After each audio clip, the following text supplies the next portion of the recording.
Kecanduan dan perselingkuhan, dua hal yang ya bisa menghancurkan hubungan.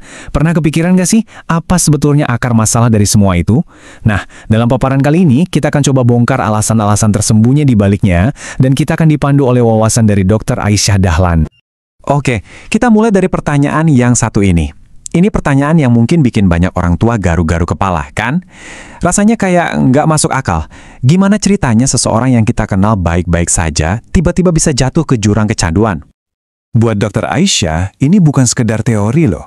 Ini masalah personal banget. Pengalamannya lebih dari 25 tahun di dunia rehabilitasi, itu berawal dari krisis keluarganya sendiri.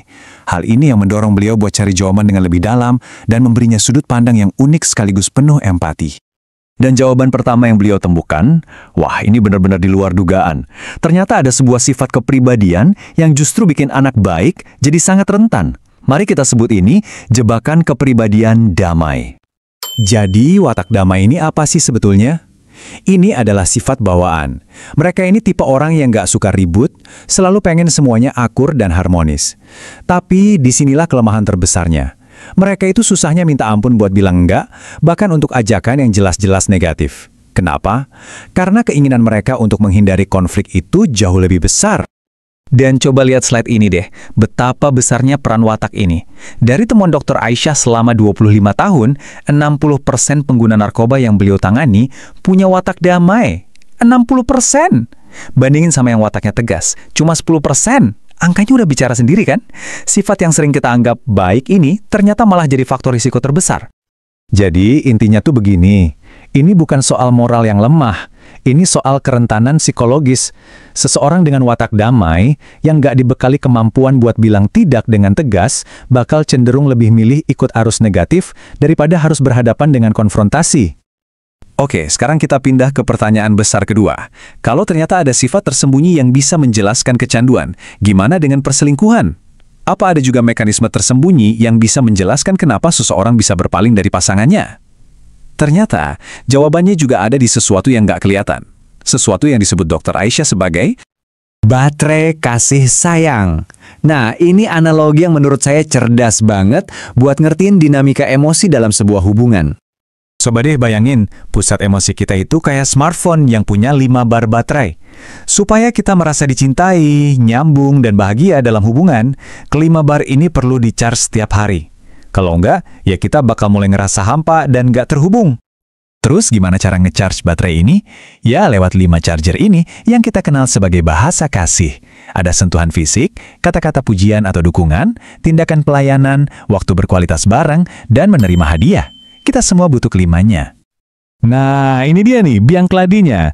Meskipun kita semua punya 5 baterai yang sama, urutan prioritasnya, charger mana yang paling penting buat kita, bisa jadi beda banget sama pasangan kita. Oke, kita pakai contoh nyata ya. Mungkin seorang suami nunjukin cintanya lewat pelayanan. Dia kerja keras, bayarin tagihan, benerin apapun yang rusak. Buat dia, itulah cinta. Tapi, bisa jadi bahasa kasih utama istrinya adalah sentuhan fisik. Dia tuh lebih butuh dipeluk setelah pulang kerja atau digandeng tangannya pas jalan untuk merasa dicintai. Dua-duanya tulus, tapi mereka ngomong pakai bahasa yang beda. Yaitu tadi, nggak nyambung. Si suami ngerasa udah ngasih segalanya, sementara si istri merasa baterai emosinya kosong melompong. Dan perasaan kosong ini, kalau dibiarin terus-terusan, bisa jadi bahaya. Nah, disinilah semuanya jadi masuk akal.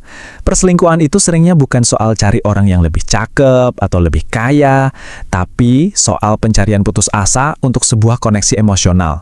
Seseorang yang baterainya udah kosong, kerontang, bakal gampang banget kesetrum sama siapapun yang datang dan tiba-tiba ngomong pakai bahasa utama dia, mengisi kekosongan yang udah lama dia rasain. Oke, kita udah lihat 2 masalah besar dengan akar yang tersembunyi. Watak damai yang rentan sama baterai kasih sayang yang kosong. Terus solusinya gimana dong? Menariknya, Dr. Aisyah nawarin 1 teknik dasar yang berlaku buat keduanya. Kuncinya cuma 1. Tenang dulu. Tekniknya ini simpel banget, tapi efeknya luar biasa. Pertama, ubah posisi badan.